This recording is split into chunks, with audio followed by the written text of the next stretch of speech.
आंखों का झपकना मूवमेंट है, स्माइल करना मूवमेंट है, ऑफ कोर्स रोना भी मूवमेंट है, बोलना मूवमेंट है, नाक बहे तो ऊपर की तरफ जोर से नाक खींचना मूवमेंट है, दिल का धड़कना मूवमेंट है, एलिमेंट्री कैनाल में खाना बक्कल कैविटी से इंटेस्टाइन की तरफ जाना भी एक तरह की मूवमेंट है। So hello dear students, today we will discuss about the next chapter of human physiology, and that is locomotion and movements. So let us start with this beautiful chapter and we'll complete it in one session. हम एक ही shot में इसको खत्म करेंगे। Hopefully आपको समझ में आएगा, और अगर आपको समझ में आएगा तो मैं कुछ सवाल सेशन के दौरान चैप्टर में से पूछूंगी, आपको कमेंट सेक्शन में वो सवालों के जवाब देने हैं। All right, so let us start with the chapter and that is locomotion and movement. भैया जो मूवमेंट है ना, सब लिविंग ऑर्गेनिजम्स का सिग्निफिकेंट फीचर होता है, राइट? मूवमेंट का मतलब होता है change in the position of the body parts. आपके बॉडी पार्ट्स की जो पोजीशन में चेंज आ रहा है, आप उसे मूवमेंट कहते हैं, राइट? लेकिन कुछ मूवमेंट की वजह से आप एक जगह से दूसरी जगह भी जा पाते हैं, तो वो मूवमेंट जिसकी वजह से आपका पूरा बॉडी एक जगह से दूसरी जगह पे जा रहा है, that is called as locomotion. और remember, locomotion is possible due to voluntary movements. Involuntary movements की वजह से लोकोमोशन नहीं हो सकती। जैसे आप ये नहीं बोल सकते कि हाँ मेरा दिल जो है वो सीने से निकल के कहीं और चला गया।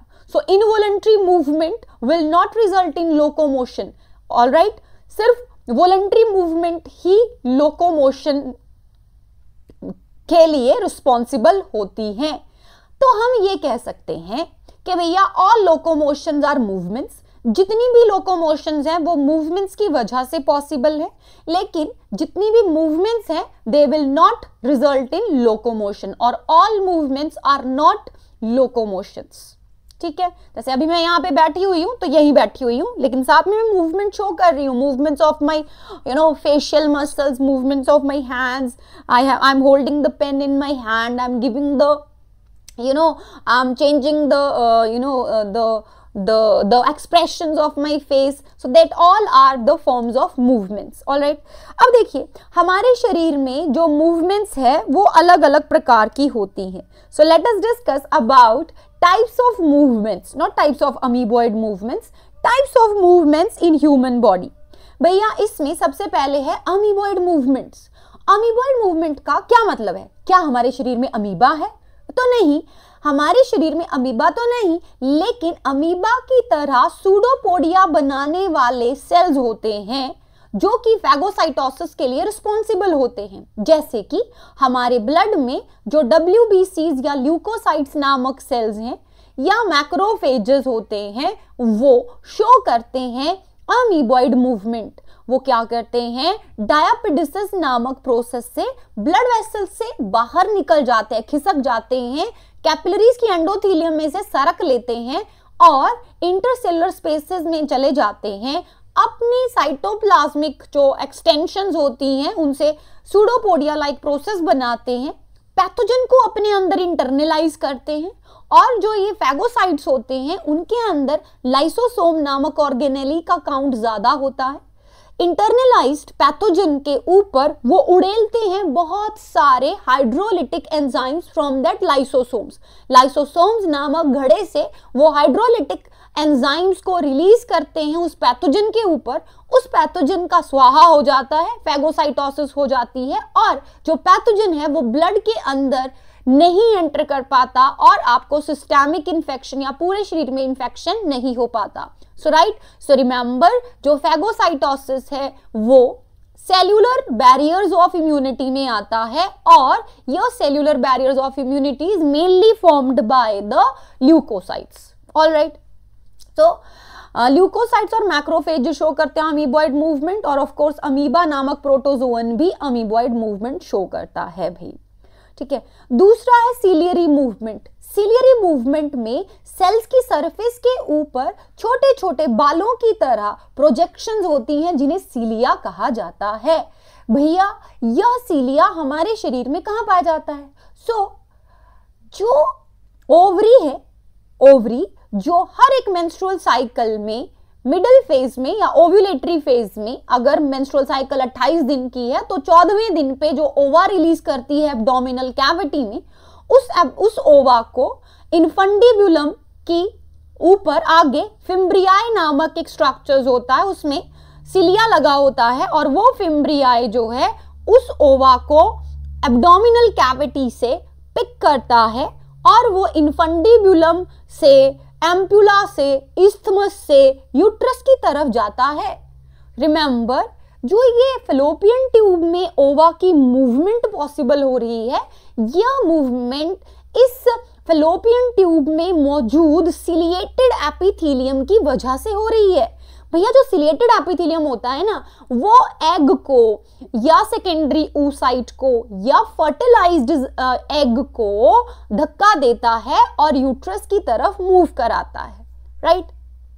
सो सिलियरी मूवमेंट देखी जाती है इन द फैलोपियन ट्यूब, जिसमें ये पैसेज ऑफ ओवा के लिए रिस्पॉन्सिबल होती है।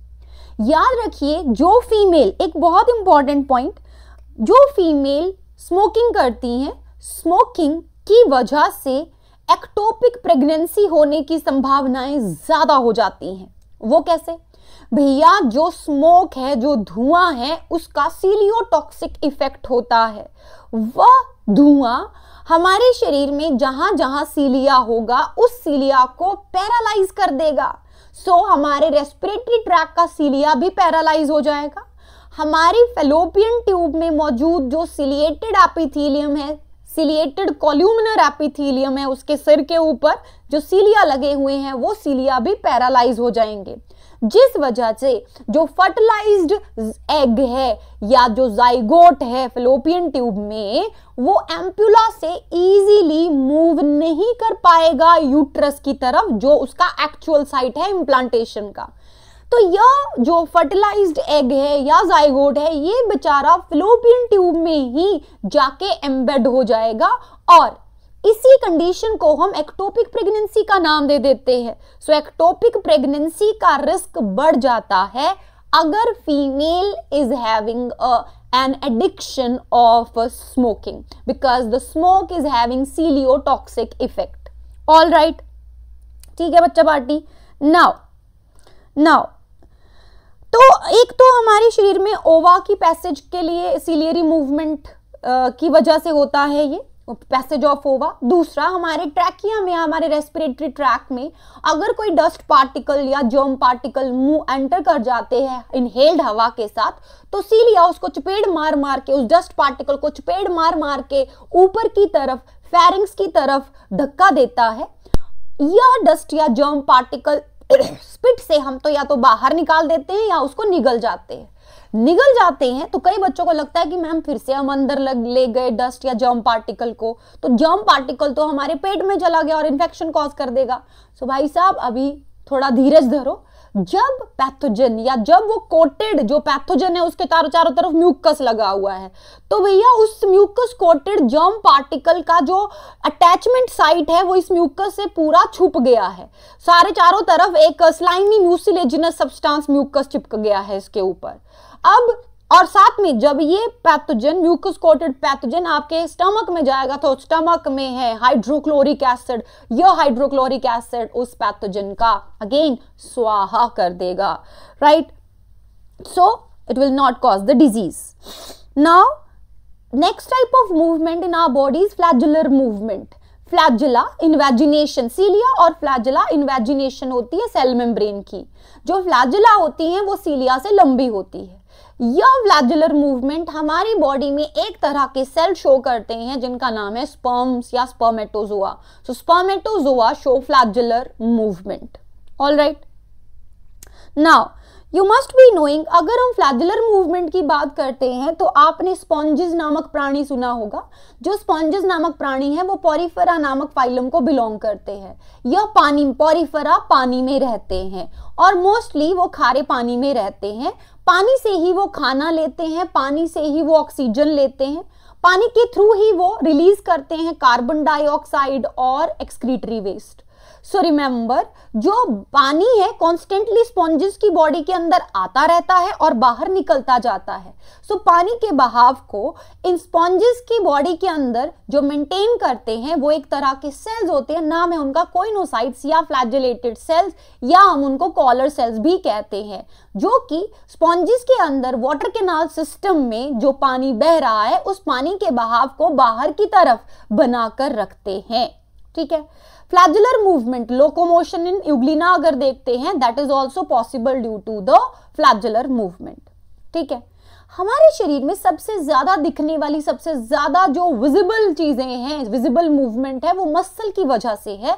तो muscular movement is possible due to muscles, जैसे कि movement of the limbs, movement of the limbs, movement of the jaws, flying, running, climbing, that all are possible due to muscles. ठीक है। अब याद रखिए, जो स्ट्रक्चर्स हमें लोकोमोशन में हेल्प करते हैं, एनिमल्स को लोकोमोशन में हेल्प करते हैं ना, वो कुछ और फंक्शंस भी परफॉर्म कर सकते हैं। तुम कहोगे कि ऐसे कैसे, तो मैं इसका जवाब देने जा रही हूं भैया। ये जो जंतु है एक पैरामीशियम, जिसे स्लिपर एनिमलक्यूल भी कहते हैं, इस पैरामीशियम की सरफेस के ऊपर बहुत सारी सीलिया चिपकी हुई होती हैं। यह सीलिया इसको लोकोमोशन तो कराती ही है, पैरामीशियम को लोकोमोशन मतलब एक जगह से दूसरी जगह पे तो जाने में हेल्प करती है, साथ में यह सीलिया इसको खाना प्राप्त करने में भी हेल्प करती है। सो इससे हमें यह समझ में आया, लोकोमोटरी स्ट्रक्चर्स कुछ और तरह के फंक्शंस भी परफॉर्म कर सकते हैं। वही दूसरी तरफ एक ये ऑर्गेनिज्म है जिसका नाम हाइड्रा है। यह फ्रेश वाटर पॉलिप होता है, नाइडेरिया फाइलम या सिलेंट्रेटा फाइलम को बिलोंग करता है। इसके ओरल सरफेस पे, इसके माउथ के चारों तरफ टेंटेकल्स नामक हथियार लगे होते हैं, और यह टेंटेकल इसको प्रे को कैप्चर करने में हेल्प करते हैं। यह कार्निवोरस होता है, तो ये कैप्चरिंग ऑफ प्रे में हेल्प करती हैं। टेंटेकल इसके सिर के ऊपर इधर माउथ होता है, माउथ के चारों तरफ इधर टेंटेकल लगी होती है। जो टेंटेकल्स होती है उनमें नाइडोब्लास्ट नामक सेल्स होते हैं, और वो नाइडोब्लास्ट सेल्स जो होते हैं हिप्नोटॉक्सिन रिलीज करते हैं प्रे के शरीर के ऊपर, जिस वजह से प्रे जो होता है उसके माउथ में एंटर कर जाता है। सो कैप्चर ऑफ प्रे में हेल्प किया इसने, टेंटेकल्स ने। साथ में टेंटेकल्स जो है हाइड्रा में लोकोमोशन में भी मदद करते हैं। सो इन दो एग्जाम्पल से हमें यह समझ में आया कि जो लोकोमोटरी स्ट्रक्चर्स हैं वो कुछ और तरह के फंक्शंस भी परफॉर्म कर सकते हैं बच्चा पार्टी। ऑल राइट, अब हम बात करते हैं, हम अपने बारे में ज्यादा बात करेंगे और उसके बारे में जो ज्यादा विजिबल है या जो ज्यादा रोल परफॉर्म करती हैं मूवमेंट्स हमारे शरीर में, तो वो पॉसिबल है ड्यू टू मसल्स। भैया जो मसल्स है ना हमारे शरीर में, मेसोडर्म नामक जर्म लेयर से बनते हैं। हमारे शरीर का लगभग 40 से 50% हिस्सा या 40 से 50% बॉडी का जो हमारा भार है वो मसल्स की वजह से होता है। हमारे इन मसल्स में 4 प्रॉपर्टीज इनकी होती है: एक्साइटेबिलिटी, कॉन्ट्रैक्टिलिटी, एक्सटेंसिबिलिटी और इलास्टिसिटी। एक्साइटेबिलिटी का मतलब है, एक्साइटेबिलिटी से तात्पर्य है कि जब कोई मोटर न्यूरॉन इनको चपेट मारेगा तो ये एक्टिवेट हो जाएंगे, इनमें भी करंट जनरेट हो जाएगा, और इनमें करंट या एक्साइट या इनमें एक्शन पोटेंशियल जनरेट होने की जो प्रॉपर्टी है उसको एक्साइटेबिलिटी कहते हैं। एक्साइट होने के बाद ये कॉन्ट्रैक्ट होंगे, शॉर्टनिंग इन साइज होगा, राइट। शॉर्टनिंग इन साइज की वजह से हम डिफरेंट टाइप्स ऑफ मूवमेंट्स कर पाएंगे, क्योंकि जो कॉन्ट्रैक्शन से टेंशन उत्पन्न होगी वो हमारी बोन्स में ट्रांसमिट होगी और हम मूवमेंट या लोकोमोशन कर पाएंगे। एक्सटेंसिबिलिटी, याद रखिए मसल्स को कंसिडरेबली आप स्ट्रेचिंग एक्सरसाइज से एक्सटेंड भी कर सकते हो, but within certain limit. और elasticity, muscles have the property to regain their normal size and shape when the deforming force is removed. तो जब आप कॉन्ट्रैक्शन के बाद दोबारा से वो है मसल्स अपनी नॉर्मल पोजीशन में आ जाता है, रिलैक्सेशन से या इलास्टिसिटी नामक प्रॉपर्टी से। ठीक है बच्चा पार्टी। हमारे शरीर में कितने प्रकार के मसल्स हैं भैया? एक तरह के मसल्स है जिनसे हमारे जो हम कहते हैं भैया, हाँ, हमारी जितनी भी वॉलंटरी मूवमेंट्स हैं या लोकोमोशन है उनके लिए रिस्पॉन्सिबल हैं। नाम है उनका स्केलेटल मसल्स। स्केलेटल मसल्स जो है वो देखने में स्ट्राइएटेड होते हैं। स्ट्राइएशन का मतलब है भैया इनमें अल्टरनेट लाइट और डार्क बैंड होते हैं, और यह इनकी जो मूवमेंट है वो हमारी विल के ऊपर, हमारी चाहत के ऊपर डिपेंडेंट होती है कि हमने चलना है या नहीं चलना है, हमें बैठे रहना है, हमने काम करना है या नहीं करना है। सो जो स्केलेटल मसल्स होते हैं वो वॉलंटरी इन नेचर होते हैं, for example muscles in the limbs. दूसरे हैं विसरल मसल्स। विसरल मसल्स हमारे इंटरनल विसरल ऑर्गन्स की दीवारों में पाए जाते हैं। इन मसल्स को देखने पे कोई आपको अल्टरनेट स्ट्राइएशंस या अल्टरनेट लाइट और डार्क बैंड नहीं दिखेंगे तो आप इन्हें स्मूथ मसल्स भी कहते हो। भैया तुम इनकी मूवमेंट को रेगुलेट नहीं कर सकते, तुम नहीं बोल सकते खाने को कि ये खाना तू सिर्फ स्टमक में रहे, तू आगे स्मॉल इंटेस्टाइन में नहीं जाएगा, तू पाइलोरिक स्फिंक्टर को क्रॉस करके आगे ड्यूडेनम पार्ट में नहीं जाएगा, तो ऐसा नहीं होता। तो you can not regulate their move their activity, so that's why they are involuntary. So हमारे विसरल ऑर्गन्स की दीवारों में पाए जाते हैं विसरल मसल्स। एक तरह के मसल जो हमारे दिल की दीवार के लिए स्पेशली डिजाइन किए गए हैं वो हैं कार्डियक मसल्स। बाकी विसरल ऑर्गन्स में तो स्मूथ मसल्स है, तो एक विसरल ऑर्गन जिसका नाम दिल है, इस दिल की दीवार में सिर्फ जो मसल्स हैं वो है कार्डियक मसल्स।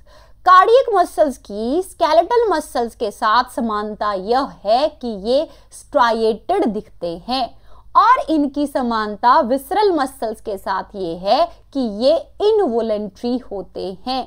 आप दिल के धड़कने को, आप दिल को नहीं बोल सकते कि दिल तू थोड़ी देर के लिए अभी धड़कना बंद कर दे, दिल अभी तू तेजी से धड़क, दिल अभी तू थोड़ी स्लोली धड़क। सो रिमेंबर इनवॉलंटरी है इनका जो मूवमेंट है या इनका जो काम करने का तरीका है, इनवॉलंटरी है, that is not regulated by the will of the organism or the animal. So they are found in the walls of our heart. हमारे दिल की दीवारों में पाए जाते हैं ये मसल्स। अब हमारा मेन काम है हमारी वॉलंटरी मूवमेंट्स के बारे में जानना।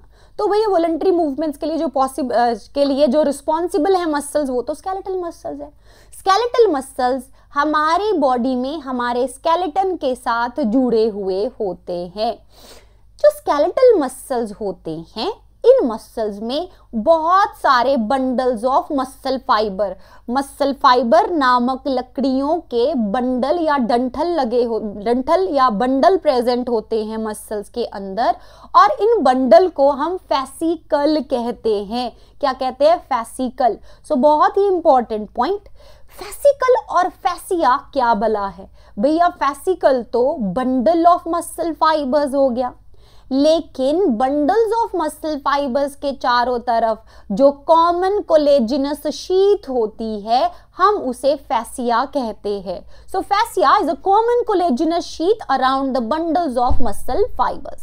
ठीक है, रिमेंबर जो हर एक मसल फाइबर होता है उसमें पैरेलली अरेंज्ड छोटे छोटे फिलामेंट्स होते हैं, कहलाते हैं मायोफिलामेंट्स या मायोफिब्रिल्स। एनसीईआरटी मायोफिलामेंट्स को ही मायोफिब्रिल्स कह देती है, लेकिन याद रखो मायोफिब्रिल के अंदर मायोफिलामेंट्स होते हैं। मायो का मतलब जहां भी मायो शब्द आएगा, मायो का मतलब कॉन्ट्रैक्टाइल। सो यह फिलामेंट या ये प्रोटीन जो मायोफिलामेंट्स हैं जो मसल फाइबर के अंदर होती हैं दो प्रकार की होती हैं। एक का नाम है थिन और दूसरे का नाम है थिक मायोफिलामेंट। थिन मायोफिलामेंट और थिक मायोफिलामेंट्स प्रेजेंट होती है मसल फाइबर के अंदर जो पैरेलली अरेंज्ड होती है। ठीक है, हर एक मायोफिब्रिल में तुम देखोगे अल्टरनेट लाइट और डार्क बैंड होते हैं, स्ट्राइएशंस है, अल्टरनेट जेब्रा की तरह लाइंस दिखेंगी मसल के अंदर, तो अल्टरनेट डार्क और लाइट बैंड दिखेंगे।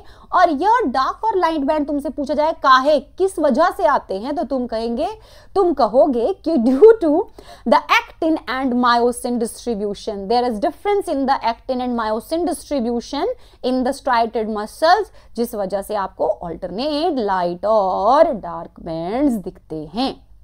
ठीक है बेटा, अब मैं इन डार्क बैंड्स को, लाइट बैंड्स को आगे बताऊंगी आपको इस डायग्राम में। अभी हम पहले चलते हैं और यहाँ पे हम सीखते हैं थिन मायोफिलामेंट्स का स्ट्रक्चर। सो भैया जो थिन मायोफिलामेंट्स होती हैं, अगर हम उनके बारे में जानकारी ग्रहण करते हैं, थिन का मतलब पतली, जो पतली मायोफिलामेंट होती हैं उनमें तीन तरह की या दो प्रकार की प्रोटीन्स होती है। एक स्ट्रक्चरल प्रोटीन और दूसरी रेगुलेटरी प्रोटीन, स्ट्रक्चरल और कॉन्ट्रैक्टाइल प्रोटीन। सो रिमेंबर, जो ये थिन फिलामेंट है इसमें जो कॉन्ट्रैक्टाइल और स्ट्रक्चरल प्रोटीन है इसकी, वो है एक्टिन या एफ एक्टिन। हर एक एफ एक्टिन जो है छोटे छोटे गोलाकार स्ट्रक्चर से बना है, छोटे छोटे मनकों से बना है, और इन गोल गोल मनकों को आप जी एक्टिन कहते हो। जी एक्टिन नामक पर्ल्स की माला को आप ट्विस्ट कर दो और दो ये हेलिकली कॉइल्ड हो जाएंगे इस तरह से एफ एक्टिन, और एक दूसरे के विद रिस्पेक्ट इस तरह से आपको हेलिकली कॉइल्ड ये दिखेंगे। ठीक है, याद रखो जो ये हर एक गोलाकार जी एक्टिन होता है या ग्लोब्यूलर एक्टिन होता है, इसके ऊपर मायोसिन बाइंडिंग साइट प्रेजेंट होता है। सो मायोसिन नामक प्रोटीन या थिक फिलामेंट के साथ जुड़ने के लिए मायोसिन बाइंडिंग साइट प्रेजेंट होता है ऑन द जी एक्टिन। ठीक है, और आपने देखा दो एफ एक्टिन एक दूसरे के साथ हेलिकली कॉइल्ड होते हैं, और हेलिकली कॉइल्ड होने के साथ साथ जो जी एक्टिन के ऊपर मायोसिन बाइंडिंग साइट होता है उसको छुपा के रखती हैं दो तरह की प्रोटीन। एक का नाम है ट्रोपोनिन और दूसरी का नाम है ट्रोपोमायोसिन। जैसे मान लो मेरा ये चेहरा is the myosin binding site. Myosin binding site किस पे है? जी एक्टिन पे। जी एक्टिन पे जो ये मायोसिन बाइंडिंग साइट है इसको छुपा के रख रही हैं दो रेगुलेटरी प्रोटीन, एक का नाम है ट्रोपोनिन और दूसरे का नाम है ट्रोपोमायोसिन। ये रेगुलेट करती हैं, ये कंट्रोल करती हैं binding of actin with myosin. Right, अगर आप इन रेगुलेटरी प्रोटीन के बारे में जानना चाहते हो तो आप सुन सकते हो। आगे कुछ समाचार इस प्रकार से है कि जो ट्रोपोनिन नामक प्रोटीन होती है वो एक ट्राइमेरिक प्रोटीन होती है। ट्राइमेरिक का मतलब ये 3 सब यूनिट के जुड़ने से बनी हुई है। तो तुम्हें लाल लाल रंग की छोटू ये प्यारी सी प्रोटीन दिख रही है, ये ट्रोपोनिन है। इनमें जो 3 सब यूनिट है उनके नाम है ट्रोपोनिन सी, जो कैल्शियम के साथ जुड़ेगी। तो इससे तुम्हें एक जानकारी और प्राप्त हुई कि कैल्शियम की वजह से मसल कॉन्ट्रैक्शन जो है वो शुरू होगी, या कैल्शियम बढ़ने से मसल की कॉन्ट्रैक्शन होना शुरू होगी। Troponin C calcium binding subunit, troponin T जो ट्रोपोमायोसिन के साथ जुड़ती है वो ट्रोपोनिन टी है, ट्रोपोनिन आई या ट्रोपोनिन की वो सब यूनिट जो इनहिबिटरी है वो ट्रोपोनिन आई है। ये ट्रोपोनिन ट्रोपोमायोसिन नामक फिलामेंटस प्रोटीन के साथ जुड़ के मिलके जी एक्टिन के ऊपर मायोसिन बाइंडिंग साइट्स को छुपाकर रखती हैं। ठीक है, आगे आप देखेंगे जो थिक मायोफिलामेंट है, जिन्हें हम मायोसिन फिलामेंट भी कहते हैं, ये मायोसिन फिलामेंट बहुत सारी छोटी छोटी यूनिट्स मीरोमायोसिन के जुड़ने से बनती हैं। ठीक है बेटे, जो हमारी हर एक देखो बहुत सारी मीरोमायोसिन से एक मायोसिन फिलामेंट बनेगा। जैसे बहुत सारे बच्चों से एक क्लास बनती है, वैसे ही बहुत सारे मीरोमायोसिन सब यूनिट्स के जुड़ने से मायोसिन फिलामेंट बनता है। एक स्टूडेंट या एक मीरोमायोसिन के अंदर 6 पॉलीपेप्टाइड चेन्स प्रेजेंट होती हैं या 6 प्रोटीनेशियस चेन्स प्रेजेंट है। राइट, तो इसमें इस मीरोमायोसिन नामक मॉलिक्यूल में 2 हैवी चेन है और 4 लाइट पॉलीपेप्टाइड चेन है।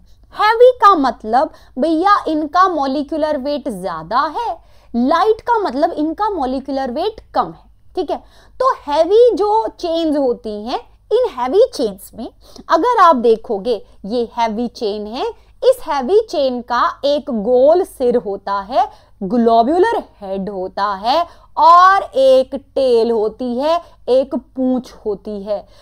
Heavy chain, each heavy chain has a globular head and a fibrous tell.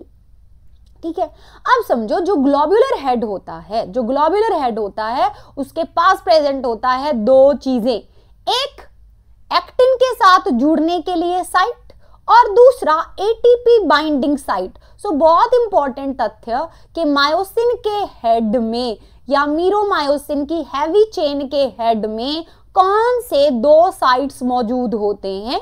जवाब है एक्टिन बाइंडिंग साइट और दूसरा एटीपी बाइंडिंग साइट। अब तुम सोचोगे कि काहे एटीपी जुड़ेगी इन हेड के साथ, तो वो इसलिए क्योंकि जो ये मायोसिन का हेड होता है या मीरोमायोसिन का जो ये सिर होता है, इस सिर में एबिलिटी होती है to act as ATPase enzyme. ATP को हाइड्रोलाइज करने वाले एंजाइम की भांति ये काम करता है। सो याद रखो जो एटीपी है वो कॉन्स्टेंटली हमारे शरीर में जब तक हम जिंदा हैं तब तक प्रोड्यूस होती रहती है, बनती रहती है। एटीपी कॉन्स्टेंटली यहाँ जुड़ती रहती है एटीपी बाइंडिंग साइट पे, और मायोसिन का हेड उस एटीपी को तोड़ देता है और हमेशा एनर्जाइज्ड अवस्था में रहता है। एनर्जाइज्ड अवस्था में क्यों? क्योंकि एटीपी जब टूटेगी तो भैया एनर्जी उत्पन्न होगी, उस एनर्जी की वजह से ये एनर्जाइज्ड स्टेट में है। तो ये हेड हमेशा चाहता है कि वो एक्टिन के साथ जुड़ जाए और मसल को कॉन्ट्रैक्ट कराए, लेकिन ऐसा ना ही होवत। मसल तभी कॉन्ट्रैक्ट होवत जब मोटर न्यूरॉन से सिग्नल आवत। सो रिमेंबर, इसीलिए एक्टिन को अपने ऊपर जो मायोसिन बाइंडिंग साइट्स हैं उनको छुपा कर रखना पड़ता है। ठीक है जी, right, with the help of regulatory proteins. Okay, right. जो मीरोमायोसिन होता है, जो ये मीरोमायोसिन के अगर हम पार्ट्स करें, ये पूरा मीरोमायोसिन है जिसमें 2 हैवी चेन और 4 लाइट चेन। तो जब इस प्रोटीन को आप प्रोटीएज एंजाइम से तोड़ते हो, आपको 2 तरह के टुकड़े देखने को मिलते हैं। एक है हैवी मीरोमायोसिन जिसे हम HMM कहते हैं, दूसरा है LMM या लाइट मीरोमायोसिन। जो हैवी मीरोमायोसिन है उसमें आती है इसका हेड, ग्लोब्यूलर हेड और शॉर्ट आर्म्स जो कि लाइट पॉलीपेप्टाइड चेन्स की फॉर्म में प्रेजेंट है, और लाइट मीरोमायोसिन में आती है फाइब्रस टेल्स। याद रखिए, जो हेड और शॉर्ट आर्म्स होती हैं, they project at regular distance and angle from each other from the surface of polymerized myosin filament to form the structure called as cross arms। So बहुत important point, जो polymerized डंठल हैं, polymerized डंडियां हैं myosin की, meromyosin की, उन meromyosin से कांटों की तरह ऊपर की तरफ क्रॉस आर्म्स प्रोजेक्ट होती हैं at regular distance and angle from the surface of polymerised myosin filament. और इन कांटों का नाम, जैसे आपने बेर देखे होंगे, बेर के पेड़, बेर की टहनियां देखी, तो बेर की टहनियां को मान लो मीरोमायोसिन के पॉलीमराइज्ड फिलामेंट जोड़ के रखे, और उनसे जो कांटे ऊपर की तरफ निकल रहे हैं उनको कहा आपने क्रॉस आर्म्स, राइट। ठीक है जी। अब समझिए कि जो एक्टिन और मायोसिन नामक जो ये प्रोटीन्स होती हैं, ये पूरे मायोफिब्रिल की लेंथ के अलोंग अल्टरनेटिवली अरेंज्ड होती है, of course parallelly to each other and also to the longitudinal axis of the myofibril, और इसकी वजह से आपको स्ट्राइएशंस दिखती हैं, राइट। मतलब आपको लाइट बैंड या डार्क बैंड दिखते हैं। याद रखो बेटे, लाइट बैंड लाइट बैंड को आई बैंड कहते हैं, डार्क बैंड को DARK डार्क बैंड को A बैंड या एनाइसोट्रॉपिक बैंड कहते हैं। समझने वाली बात ये, जो आई बैंड या लाइट बैंड होता है उसमें एक्टिन फिलामेंट नामक प्रोटीन होती है, और जो A बैंड होता है उसमें एक्टिन और मायोसिन फिलामेंट्स दोनों प्रेजेंट होती है। ये एक्टिन और मायोसिन फिलामेंट आई और ए बैंड में जो अरेंज्ड होती हैं, ये कुछ इस प्रकार से अरेंज्ड होती हैं कि सार्कोमियर बन जाता है structural and functional unit of muscle contraction. Now you must be knowing, अगर आपसे पूछा जाए what is the anatomical unit of muscle, muscle actual में बना किससे है, तो जवाब आएगा muscle fibre. Anatomical unit of muscle, जवाब है मसल फाइबर। लेकिन आपसे पूछा गया कि बताइए what is the structural and functional unit of muscle contraction, वो छोटी से छोटी यूनिट जो अल्टीमेटली मसल कॉन्ट्रैक्शन के लिए रिस्पॉन्सिबल है वो कौन है, तो जवाब है उसका सार्कोमियर। क्या नाम है बच्चे, सार्कोमियर। अब हम सार्कोमियर के बारे में जानकारी ग्रहण करते हैं। भैया सार्कोमियर का मतलब होता है दो जेड लाइन के बीच की दूरी। दो जेड लाइन के बीच की दूरी को आप क्या कहते हो? सार्कोमियर। भैया अब ये जेड लाइन क्या बला है? जो जेड लाइन है जिगजैग लाइन है, यह लाइन पतले या इन नीले रंग के एक्टिन फिलामेंट्स को बाइसेक्ट कर देती है, दो भागों में डिवाइड कर देती है। कौन लाइन? Z line. ठीक है, और इन जेड लाइन की वजह से जो एक्टिन फिलामेंट है वो दो भागों में विभाजित हो गया। राइट, सेंटर जो है इस सार्कोमियर का उसे एम लाइन कहते हैं। एम लाइन पे जुड़ी होती है मायोसिन के पॉलीमराइज्ड मॉलिक्यूल, या आप कहेंगे मायोसिन फिलामेंट या पॉलीमराइज्ड मीरोमायोसिन। सो मायोसिन फिलामेंट एम लाइन से जुड़ा हुआ होता है। ठीक है, अब समझो मायोसिन जो मोटा थिक फिलामेंट है, यह थिक फिलामेंट एजेस पे, किनारों पे एक्टिन फिलामेंट के साथ ओवरलैपिंग शो कर रहा है।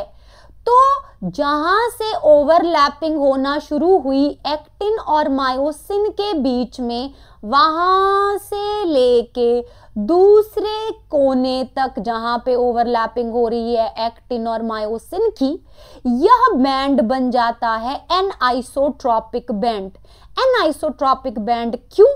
क्योंकि आपको यह दो अलग अलग डार्क जोन इसमें दिखेंगे। इस ए बैंड में आपको दो अलग तरह के डार्क जोन है, तो ये डार्क बैंड ना, ए बैंड को क्या कहा? Dark band. लेकिन डार्कनेस जो होती है ज्यादा गहरा काला, एक ज्यादा गहरा काला रंग और एक कम गहरा काला रंग। तो ज्यादा गहरा होता है जहां पे ओवरलैपिंग होती है एक्टिन और मायोसिन की, ये है गहरा काला रंग। लेकिन बीच में जहां पे मायोसिन का ये अनओवरलैप्ड हिस्सा है सेंट्रली, इसको ये वाला जोन कम काला होता है। इस कम काले जोन को आप कहते हो एच जोन। क्या कहते हो बच्चा party? H zone. So unoverlapped part of the myosin filament is called as H zone. Hensen zone कहते हैं इसको। ठीक है, तो ये ए बैंड के बारे में मैंने तुम्हें बताया। ए बैंड में तुम देख पा रहे हो मायोसिन भी है एक्टिन भी है, तो वही सही समझा हमने कि ए बैंड में एक्टिन भी है और मायोसिन भी है। भैया एक्टिन फिलामेंट का वो हिस्सा जो अनओवरलैप्ड रह गया वो आ गया आई बैंड। तो याद रखो जेड लाइन ने आई बैंड को दो भागों में विभाजित कर दिया, दो पार्ट्स में डिवाइड कर दिया। तो हाफ ऑफ आई बैंड इधर आ जाता है, half of the I band इधर आ जाता है जेड लाइन के इस तरफ। This is half of the I band, because यहां पे दूसरा सार्कोमियर शुरू हो जाएगा। सो रिमेंबर, ये आ गया आपका हाफ ऑफ आई बैंड, ये आ गया 1A बैंड और ये आ गया again half of the I band. So mathematically what is sarcomere? आधा आई बैंड, एक ए बैंड और आधा आई बैंड जुड़ के बनाता है सार्कोमियर। और ऐसे सार्कोमियर बहुत सारे होते हैं पूरे मायोफिब्रिल्स में। रिमेंबर, सो ये मायोफिब्रिल्स जो होते हैं ये स्ट्रक्चरल और फंक्शनल यूनिट होती हैं मसल कॉन्ट्रैक्शन की। और आपसे पूछा जाए एनसीईआरटी के अकॉर्डिंगली जेड लाइन का फीचर इलास्टिक है या इन इलास्टिक है, सो याद रखिए जेड लाइन एक इलास्टिक फाइब्रस प्रोटीन होती है। ठीक है जी, अब हम समझते हैं कैसे हमारे मसल कॉन्ट्रैक्ट हो पाते हैं। Let us discuss the mechanism of the muscle contraction. Skeletal muscle की कॉन्ट्रैक्शन हम प्रिसाइजली डिस्कस कर रहे हैं। भाई साहब, इसको एक्सप्लेन करा गया एक थ्योरी के थ्रू और उसका नाम है sliding filament theory. Sliding filament theory कहती है कि जो मसल कॉन्ट्रैक्शन होती है, मैं थोड़ा प्रकट हो जाती हूँ और समझाती हूँ आपको। स्लाइडिंग फिलामेंट थ्योरी कहती है कि muscle contraction occur due to sliding of the thin filament over the thick filaments towards the center of sarcomere. So remember, जो पतला बंदा होगा वो ज्यादा खिसकेगा। किसके ऊपर खिसकेगा? मायोसिन नामक मोटे बंदे के ऊपर, मायोसिन नामक मोटे फिलामेंट के ऊपर। पतला बंदा खिसक रहा है, किस तरफ खिसक रहा है, बाहर की तरफ या अंदर की तरफ? अंदर की तरफ। अंदर की तरफ मतलब सेंटर ऑफ सार्कोमियर और away from the centre of sarcomere, so you will say towards the centre of sarcomere. So what is sliding filament theory? Muscle contraction occur due to sliding of the thin filament over the thick filament। मान लो मेरा हाथ thick filament, मान लो मेरा ये हाथ thin filament, यह thin filament thick filament के ऊपर स्लाइड करेगा towards the center of sarcomere और जिस वजह से मसल कॉन्ट्रैक्ट करेगा। ठीक है जी। अब समझते हैं, कुछ डेफिनेशन है पहले वो समझना जरूरी है कि व्हाट इज मोटर यूनिट। भैया मोटर यूनिट क्या है? मोटर फिजिक्स वाली नहीं, यहां हमारी बायोलॉजी वाली भी मोटर होती है। मोटर यूनिट में एक मोटर न्यूरॉन मतलब जो सीएनएस से सिग्नल लेके आ रहा है कि ये मसल तुम कॉन्ट्रैक्ट हो जाओ, तो मोटर न्यूरॉन और उसके साथ जितने भी मसल फाइबर जुड़े हुए हैं यह मिलके बनाते हैं मोटर यूनिट। सीएनएस से मोटर न्यूरॉन मैसेज लेके आता है। जब मोटर न्यूरॉन नामक सेल के एंड पे एक्शन पोटेंशियल या सिग्नल पहुंच जाता है तो मोटर न्यूरॉन के अंदर साइनेप्टिक वेसिकल नामक गोलों के अंदर प्रेजेंट होता है एक तरह की जेली, एक तरह का केमिकल कहलाता है acetyl choline. Acetyl choline release हो गया साइनेप्टिक वेसिकल से इनटू द साइनेप्टिक क्लेफ्ट। फिर यह एसिटाइल कोलिन सार्कोलीमा के ऊपर मौजूद रिसेप्टर्स के साथ जुड़ जाता है। सार्कोलीमा के ऊपर एसिटाइल कोलिन के लिए रिसेप्टर मौजूद होते हैं। एसिटाइल कोलिन जाता है सार्कोलीमा के ऊपर मौजूद रिसेप्टर्स के साथ जुड़ जाता है, जिस वजह से सार्कोलीमा चरमरा जाती है। सार्कोलीमा में एक्शन पोटेंशियल जनरेट हो जाता है, excitability, right. So action potential generate हुआ सार्कोलीमा में। यह एक्शन पोटेंशियल अभी तो प्लाज्मा मेम्ब्रेन पे है, इसको अंदर भी जाना है, मतलब अभी तुम दरवाजे पे हो, मतलब एक्शन पोटेंशियल अभी कहाँ है? दरवाजे पे। इस एक्शन पोटेंशियल को इसने नॉक किया, एक्शन पोटेंशियल जनरेट हुआ दरवाजे पे, प्लाज्मा मेम्ब्रेन पे। अब इसको कमरे के अंदर जाना है। सो कमरे के अंदर या सार्कोप्लाज्म में ये टी ट्यूब्यूल से जाता है, जो कि सार्कोलीमा की एक ट्रांसवर्स इन्वेजिनेशन होती है। तो टी ट्यूब्यूल नामक रास्ते से एक्शन पोटेंशियल सार्कोप्लाज्म में चला जाता है। जैसे ही सार्कोप्लाज्म के अंदर एक्शन पोटेंशियल जाता है या ये हमारा गेस्ट आता है हमारे घर के अंदर, तो यह एक्शन पोटेंशियल की वजह से हमारे सार्कोप्लाज्म के अंदर एक तरह के ऑर्गेनेली हैं जिनका नाम है सार्कोप्लाज्मिक रेटिक्यूलम। शाहरुख नहीं है ये है सार्कोप्लाज्मिक रेटिक्यूलम। यह वो बंदा है हमारे मसल फाइबर के अंदर जो कैल्शियम को स्टोर करके रखता है। तो हमने क्या किया, हम किचन में गए और हमने अपने गेस्ट के लिए कुछ रिफ्रेशमेंट या कुछ खाने के लिए लेके आए। तो कौन लेके आया, कौन लेके आया, क्या लेके आए? हम सार्कोप्लाज्मिक रेटिक्यूलम लेके आए। और सार्कोप्लाज्मिक रेटिक्यूलम ने अपने अंदर, उन्होंने ढक्कन खोला, सार्कोप्लाज्मिक रेटिक्यूलम के ऊपर कैल्शियम चैनल्स प्रेजेंट थे, वो कैल्शियम चैनल खुले और अंदर से बिस्किट या नमकीन निकला। अंदर से क्या निकला? कैल्शियम निकला। यह कैल्शियम जो सार्कोप्लाज्मिक रेटिक्यूलम से कैल्शियम चैनल से निकला वो सार्कोप्लाज्म में बहना शुरू हो गया, जिस वजह से सार्कोप्लाज्म के अंदर कैल्शियम लेवल बहुत ज्यादा बढ़ गया। कैल्शियम जब बढ़ा हुआ है, यह कैल्शियम अब ट्रोपोनिन सी नामक प्रोटीन के साथ जुड़ जाता है। ट्रोपोनिन सी के साथ जुड़ते ही जो ट्रोपोनिन और ट्रोपोमायोसिन रेगुलेटरी प्रोटीन थी उनमें कन्फर्मेशनल चेंज आ जाता है। उनमें कन्फर्मेशनल चेंज आने की वजह से वो अपनी नॉर्मल पोजीशन से हट जाती हैं और एक्टिन के ऊपर जो मायोसिन बाइंडिंग साइट थे उनको अनमास्क कर देती हैं। वो मायोसिन बाइंडिंग साइट को क्या कर देंगी? अनमास्क। क्योंकि कौन आ चुका है सार्कोप्लाज्म के अंदर? कैल्शियम आ चुका है। कैल्शियम कहता है स्वागत नहीं करोगे हमारा, सो कैल्शियम का स्वागत करता है ट्रोपोनिन सी। ट्रोपोनिन सी के साथ जैसे ही कैल्शियम जुड़ जाता है, ट्रोपोनिन और ट्रोपोमायोसिन जो होती हैं वो अपनी जगह से हट जाती हैं और अब युद्ध शुरू हो जाता है।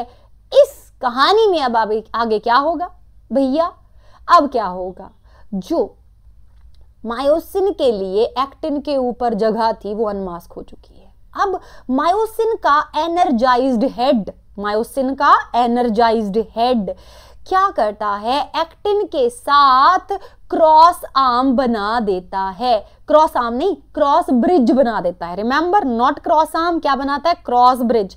एक्टोमायोसिन कॉम्प्लेक्स इसको कहते हैं। जब एक्टिन मायोसिन के साथ जुड़ गया हम इसे कहते हैं एक्टोमायोसिन कॉम्प्लेक्स या क्रॉस ब्रिज बन गया। यह हेड इस तरह से एक्टिन फिलामेंट के साथ जुड़ गया। जब यह हेड, मायोसिन का हेड एक्टिन के साथ जुड़ गया, यह हेड रोटेट करता है, ये ऐसे घूमता है। मायोसिन का हेड ऐसे घूम रहा है, घूमते हुए जब ये रोटेट होता है तो एक्टिन फिलामेंट को अंदर की तरफ पुल करता है, खींचता है, अंदर की तरफ एक्टिन फिलामेंट स्लाइड होता है और साथ में एडीपी और इनऑर्गेनिक फॉस्फेट भी रिलीज हो जाता है, ये निकल जाते हैं यहां से। ठीक है, अब मायोसिन रोटेट किया तो एक्टिन का फिलामेंट जो है वो अंदर की तरफ खींचा, राइट। मायोसिन के घूमने की वजह से, मायोसिन के हेड के घूमने की वजह से एक्टिन जो है अंदर की तरफ स्लाइड कर गया। मायोसिन अपनी नॉर्मल पोजीशन पे आ गया, ऐसे दोबारा से जब ऐसे रोटेट हुआ था, अब दोबारा से अपनी नॉर्मल पोजीशन पे आ गया, एक्टिन अंदर की तरफ खिंच चुका है। अब इस मायोसिन को और जगह पे जुड़ना है, आगे जुड़ना है, ताकि ये एक्टिन की और ज्यादा स्लाइडिंग करा सके और मसल कॉन्ट्रैक्शन पूरी हो सके, कंप्लीट हो सके। लेकिन रिमेंबर, इस मायोसिन के हेड को एक्टिन से छूटने के लिए एटीपी की आवश्यकता लगेगी। तो मायोसिन के हेड को एक्टिन से छूटने के लिए किसकी आवश्यकता है, एक्टिन की। डिटैच होने के लिए एटीपी हेड के साथ जुड़ता है, तो जैसे एक न्यू एटीपी बाइंड कर जाता है मायोसिन के हेड के साथ, यह मायोसिन का हेड एक्टिन से डिटैच होके नई जगह पे जुड़ जाता है, क्योंकि एटीपी हाइड्रोलाइज होएगी और हाइड्रोलाइज्ड एटीपी की वजह से एनर्जाइज्ड अवस्था में दोबारा आ जाएगा और नई जगह पे जुड़ेगा, जिस वजह से दोबारा से आगे की तरफ सार्कोमियर के सेंटर की तरफ एक्टिन फिलामेंट स्लाइड करता रहेगा। सो रिमेंबर, ये formation of cross bridge, breakage of cross bridge, formation of cross bridge, breakage of cross bridge तब तक चलता रहेगा जब तक मसल कॉन्ट्रैक्शन पूरी तरह से नहीं हो पाता।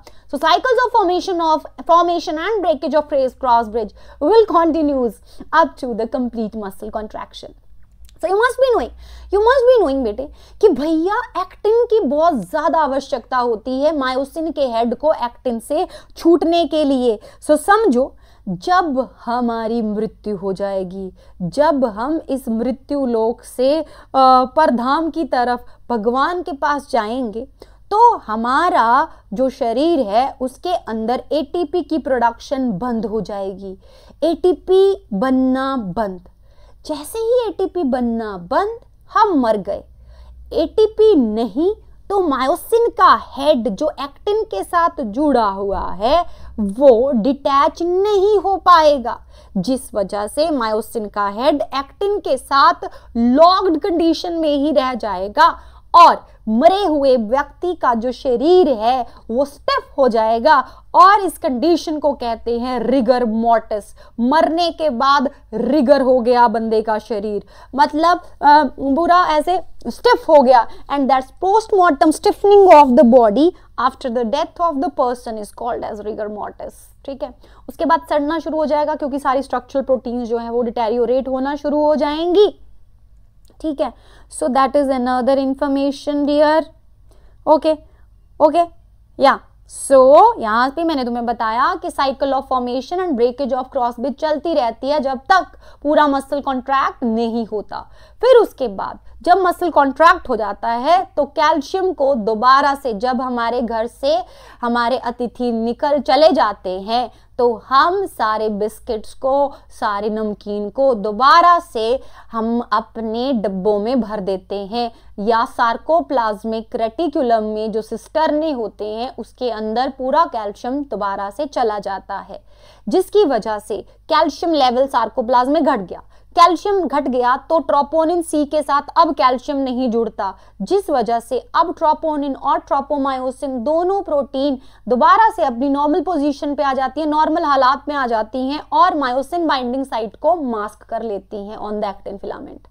ठीक है, और जेड लाइन दोबारा से अपनी ओरिजिनल पोजीशन में आ जाते हैं, जिस वजह से मसल रिलैक्स हो जाता है। All right, and you must be knowing reaction times of different fibers will be different, or you will say reaction times of fibers vary in different muscles. अलग अलग muscles में जो muscle fibers होते हैं उनका reaction time जो है वो अलग अलग होता है। आप अगर मसल्स को बहुत जल्दी जल्दी रिपीटेडली एक्टिवेट करोगे, रिपीटेडली उसकी कॉन्ट्रैक्शन बहुत ज़्यादा स्पीड पे चलती रहेगी, तो एनएरोबिक ऑक्सीडेशन मसल के अंदर ग्लाइकोजन का होना शुरू हो जाता है। जब ग्लाइकोजन ऑक्सीजन की कमी में टूटता है तो उसका कंप्लीट ऑक्सीडेशन नहीं हो पाया। ग्लाइकोजन ने एनएरोबिकली टूट के लैक्टिक एसिड बनाया और इस लैक्टिक एसिड के मसल फाइबर के अंदर जमा होने की वजह से एक कंडीशन उत्पन्न होती है, कहलाती है मसल फटीग। मसल फटीग का मतलब होता है मसल थक गया। So it is the decrease in the strength of the muscle contraction due to repeated activation of the muscle fibre and the main cause is accumulation of the lactic acid. And you must be knowing the site of muscle fatigue is neuromuscular junction, because neuron, motor neuron से तो signal आ रहे हैं, लेकिन muscle fibre अब कह रहा है बस कर, अब मेरे में हिम्मत नहीं है, क्योंकि अंदर कौन जमा हो चुका है, लैक्टिक एसिड। अब आपसे पूछा जाए, ये सवाल बहुत बार आता है कि भाई साहब सार्कोमियर्स में क्या क्या चेंजेस आते हैं ड्यूरिंग द मसल कॉन्ट्रैक्शन। सो भैया सार्कोमियर में तुमने देखा जेड लाइन एक दूसरे के पास आएंगी, क्योंकि एक्टिन फिलामेंट अंदर की तरफ जाएगा, स्लाइड होएगा। So remember size of sarcomere घटेगा, size of A band constant रहेगा। क्यों रहेगा size of A band constant? क्योंकि एक्टिन जो है अंदर की तरफ जब जा रहा है तो ओवरलैपिंग जो है एक्टिन और मायोसिन के दरमियान जो है वो बढ़ रही है। एच जोन का साइज जो है वो घटेगा, लेकिन ओवरलैपिंग जोन का साइज बढ़ेगा। नेट ए बैंड का साइज कांस्टेंट रहेगा। याद रखिए फुल्ली कॉन्ट्रैक्टेड मसल में एच जोन पूरी तरह से गायब हो जाएगा।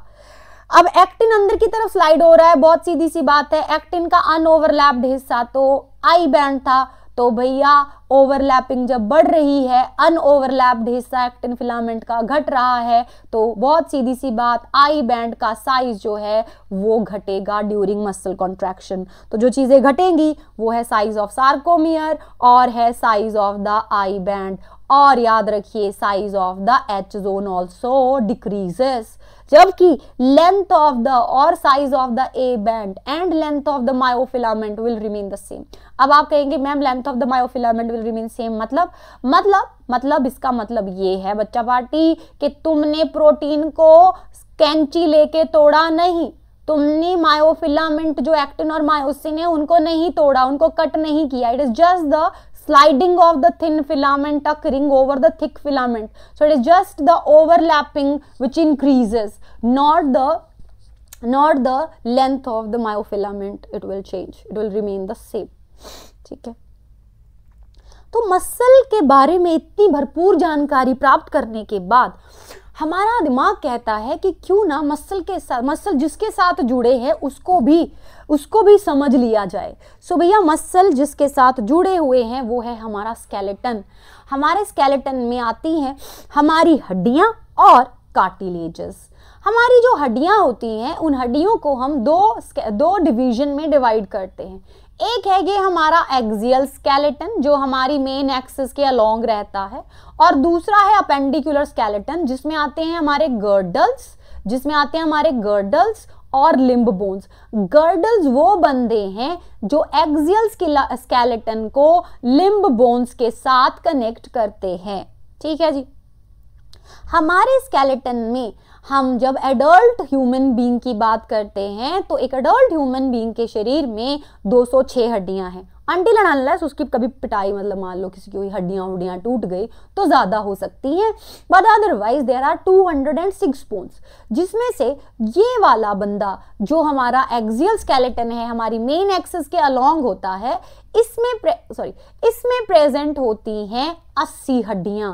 80 हड्डियों में से ये जो हमारा स्कल है ये है, जिसमें स्कल एक्सियल स्केलेटन का पार्ट, स्कल में है 29 हड्डियां, 29, जिसमें क्रेनियम या ब्रेन बॉक्स, रिमेंबर ये हमारा क्रेनियम है, इसके अंदर हमारा दिमाग है। दिमाग। क्रेनियम में है 8 हड्डियां। ये हमारा चेहरा, इसमें है 14 हड्डियां। एक हड्डी है जिसके ऊपर हमारी जीभ विराजमान है, हायोइड बोन, और 3 हड्डियां हमारे एक कान में है, मिडल ईयर में, ईयर ऑसिकल्स। 2 कान है हमारे, तो टोटल हो गई 6 हड्डियां। ठीक है, तो टोटल स्कल की बोन्स हो गई 29।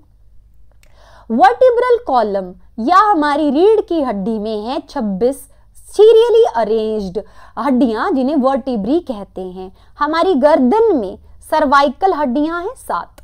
हमारे थोरैक्स रीजन में है थोरैसिक वर्टिब्री 12। फिर आती है हमारी स्ट्रॉन्गेस्ट वर्टिब्री एब्डोमिनल रीजन की, लंबर 5 है ये। सैक्रल जो वर्टिब्री है हमारी, सैक्रल रीजन की जो हड्डियां हैं वो 5 फ्यूज्ड सैक्रल वर्टिब्री से जुड़ी हैं, सैक्रम कहलाता है। और कॉकिक्स 4 फ्यूज्ड कॉकिजियल वर्टिब्री से बनी है, 1 है ये हड्डी। तो आपसे पूछा जाए what is the vertebral formula, तो आप कहेंगे C7 T12 L5 S reason में 5 get fused into 1 sacrum, then coccyx which is 4 coccygeal vertebrae fused into 1 structure। ठीक है बेटे, तो ये वर्टिब्रल फॉर्मूला आ गया। ठीक है, अब अपेंडिकुलर स्केलेटन में होती हैं 126 हड्डियां, जिसमें है गर्डल बोन्स जो कि है 6। गर्डल में हमारा शोल्डर गर्डल, शोल्डर गर्डल को हम पेक्टोरल गर्डल कहते हैं। ये हमारा पेक्टोरल गर्डल्स है, 2 pectoral, 2 halves of pectoral girdles हैं ये, और हर एक हाफ में 2 हड्डियां, तो टोटल हो गई 4 हड्डियां। पेल्विक गर्डल में 2 फ्यूज्ड बोन है, तो पेल्विक गर्डल में 2 फ्यूज्ड कॉक्सल या इनोमिनेट बोन है, तो 2 + 4 हो गई 6। लिम्ब बोन्स की बात करते हैं तो टोटल हमारी जो लिम्ब बोन्स की हड्डियां हैं वो है 120, जिसमें से हमारी 4 लिम्स, जिन्हें हम आर्म्स या बाजुएं या एनसीईआरटी अकॉर्डिंगली हैंड्स कह देते हैं, उसमें है हर एक में 30 हड्डियां। जैसे ये मेरी लेफ्ट आर्म, इसमें 30, राइट में 30, टोटल हो गई 60। भैया आर्म्स की हड्डियों की बात करते हैं। ये ह्यूमरस है, इसके बाद है रेडियस और अल्ना, फिर है कार्पल्स, मेटाकार्पल्स और फेलेंजेस। हमारी टांगों में हर एक टांग में 30 हड्डियां हैं। फीमर हमारे शरीर की सबसे बड़ी लंबी बोन, फीमर, फिर है टीबिया, फिब्यूला, पटेला, मेटाटार्सल्स, और उसके बाद है फेलेंजेस। राइट, यहाँ पे एक चीज मिस हो गई भैया, हम एंकल को खा गए हैं। एंकल में होते हैं टार्सल्स। क्या होते हैं बच्चा पार्टी? टार्सल्स। और आप मुझे बताओगे टार्सल बोन कितनी होती है, एक लिम्ब में कितनी टार्सल बोन्स होती हैं? ये आपका बहुत ही इजी सवाल है। ये तो मैंने इसलिए पूछ लिया कि कोई क्या मुझे सुन रहा है, पता चले मुझे कोई भी नहीं सुन रहा, लेकिन मैं क्या करूं, मेरे को तो अपना काम करना ही है, मेरे को तो पढ़ाना ही है। Right, so I believe in my Karma, I'll keep on doing my karma, which is of course teaching। Okay जी, अब हमारे पास हम अपनी सुंदर सा, मैंने डायग्राम, इतना सुंदर और सजीला डायग्राम मैंने बनाया है, मुझे खुद पे विश्वास नहीं होता कभी कभी कि मैं इतना सुंदर डायग्राम कैसे बना सकती हूँ।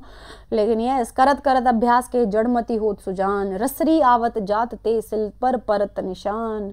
सो hard work is the key of success, and yes, we are successful in making the diagram of the skull। so भाई साहब, हमारे स्कल की ये बोन, क्रेनियम की बोन शुरू करते हैं। ये क्रेनियम की बोन है हमारी, जिसका नाम है फ्रंटल बोन 1 है। ये हमारा ये वाला रीजन पैराइटल बोन है, 2 हैं ये पैराइटल बोन जो हमारे क्रेनियम का रूफ, साइड्स और रूफ बनाती हैं। फिर ये टेम्पल रीजन में टेम्पोरल बोन्स हैं 2 हमारी, ठीक है। फिर इधर हमारी एक कीस्टोन बोन होती है हमारे क्रेनियम की, बटरफ्लाई शेप्ड, इसका नाम है स्फीनोइड बोन। और इधर अंदर की तरफ हमारे यहाँ पे सॉकेट में, आई सॉकेट ऑर्बिट के अंदर यहाँ है इथमॉइड बोन। कौन सी बोन है? इथमॉइड, सिंगल है भैया। जो पेयर्ड हैं वो सिर्फ है पैराइटल और टेम्पोरल।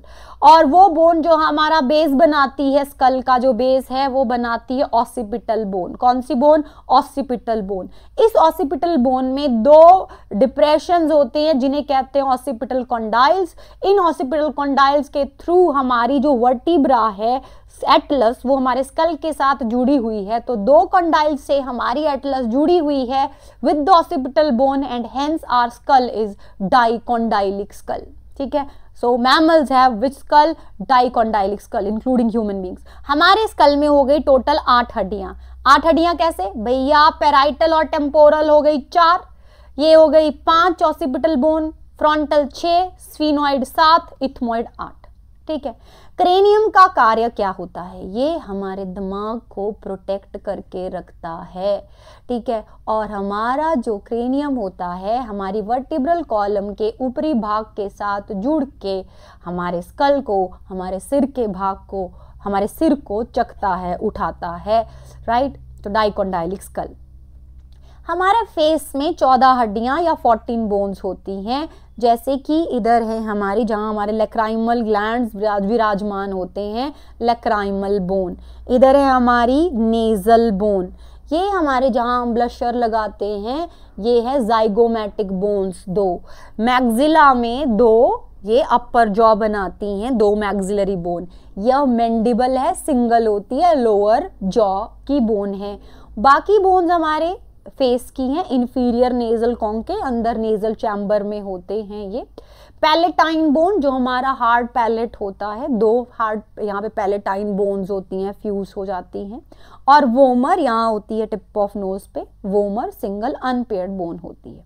तो ये हो गई बेटा हमारी फेस की 14 हड्डियां। एक हड्डी जिसके ऊपर हमारी जीभ विराजमान है वो है हाइवाइड या टंग बोन। यह यू शेप बोन होती है और हमारी बक्कल कैविटी के बेस पे प्रेजेंट होती है। और याद रखिए हमारे मिडल ईयर में मेलियस, इनकस और स्टेप्स चेन लाइक मैनर में एक दूसरे के साथ जुड़े होते हैं और साउंड वेव्स को एम्प्लीफाई करने का काम करती हैं। अब हम अपनी रीढ़ की हड्डी के बारे में जानकारी प्राप्त करते हैं। सो यह बंदा ऐसे इस तरफ ऐसे देख रहा है, राइट। इसमें ये इसका नेक रीजन है।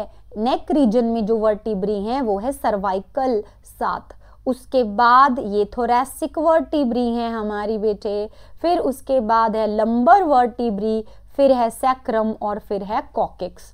टेल बोन भी हम इसे कह देते हैं। वर्टिब्रीज के बीच में, एडजेसेंट वर्टिब्रीज के बीच में याद रखिए इंटरकैलेटेड डिस्क नहीं इंटरवर्टिब्रल डिस्क होती है। ये नीट का सवाल था, लास्ट नीट में पूछा गया था कि एडजेसेंट वर्टिब्री के दरमियान क्या प्रेजेंट होता है। ऑप्शन बनाए हुए थे इंटरकैलेटेड डिस्क और अगला ऑप्शन था कार्टिलेज। सो रिमेंबर, बच्चों को लगा कि इंटरकैलेटेड डिस्क लिखा हुआ है मतलब इंटरवर्टिब्रल डिस्क लिखा हुआ, उनकी आंखों ने पढ़ा इंटरवर्टिब्रल डिस्क, जबकि वो नहीं लिखा हुआ था। क्या लिखा हुआ था? Intercalated disc. और intercalated disc is present in the cardiac muscle fibres, right.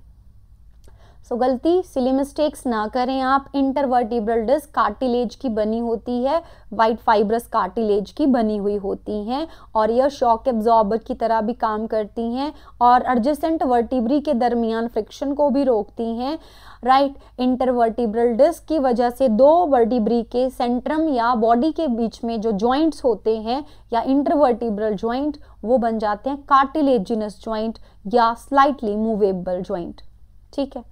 याद रखो हमारी जो फर्स्ट वर्टिब्रा होती है वो एटलस होती है जो ऑसिपिटल कॉन्डाइल्स के साथ आर्टिकुलेट करती है। ऑलमोस्ट सब मैमल्स में नेक रीजन में 7 सर्वाइकल वर्टिब्रीज प्रेजेंट होती हैं। वर्टिब्री के अंदर एक कैनाल होती है जिसे न्यूरल कैनाल कहते हैं और इस न्यूरल कैनाल में हमारी स्पाइनल कॉर्ड विराजमान होती है। So what are the functions of the vertebral column? Vertebral column हमारे ट्रंक रीजन का मेन फ्रेमवर्क होता है।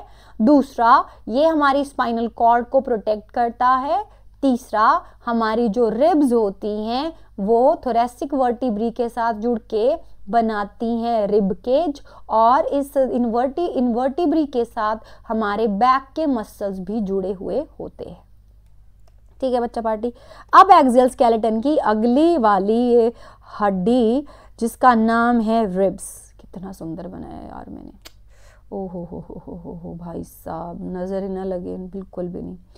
सो ये जो हमारी रिब्स हैं, ये रिब्स जुड़ी होती हैं इस बोन के साथ, इसका नाम है स्टर्नम।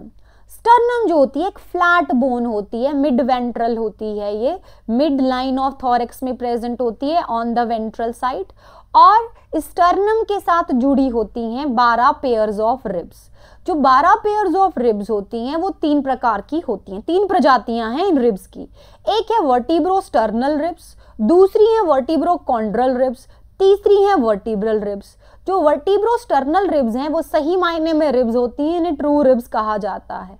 नाम से देखो, वर्टिब्रोस्टर्नल का मतलब जो रिब्स डॉर्सल साइड पे, बैक साइड पे, डॉर्सल का मतलब बैक साइड, डॉर्सल साइड पे थोरैसिक वर्टिब्री के साथ और वेंट्रल साइड पे स्टर्नम के साथ जुड़ी होती हैं with the help of hyaline cartilage, जिसे कॉस्टल कार्टिलेज कहा जाता है, सो कहलाती हैं वर्टिब्रोस्टर्नल रिब्स। 1 से 7 पेयर, टोटल हो गई 14 रिब्स।